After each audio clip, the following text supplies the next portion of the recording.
Sbieħ is-Sibt ħarġet l-aħbar tat-tielet fatalità f'pajjiżna kkawża tal-COVID-19. It-tielet mewta f'temp ta' 4 ijiem. Taswit il-qalb il-fatt li l-vittma huwa mill-ġdid anzjan.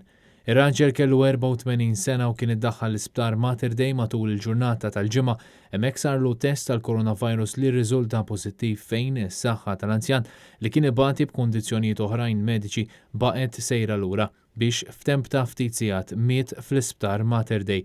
Din kienet l-ewwel fatalità kawża tal-COVID-19 li seħħet fl-isptar Mater Dei. Sfortunatament, despite li provajna nagħmlu mill-aħjar li nistgħu fl-isptar għal dan il-pazjent ħallina għodu illum il-ġurnata.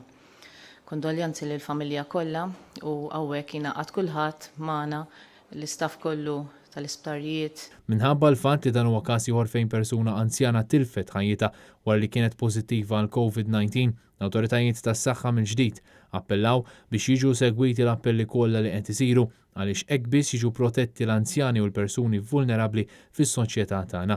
Dan kif fl-aħħar sigħat minkejja messaġġi li ħarġu it-tobba, inkluż mis-Supretendent tas-Saħħa biex persuni joħorġu biss għal bżonnijiet urġenti jew xogħol wieħed seta' jinnota ammont kbir ta' nies miġbura f'postijiet pubbliċi, partikolarment fil-ġurnata tal-ġimgħa l-kbira.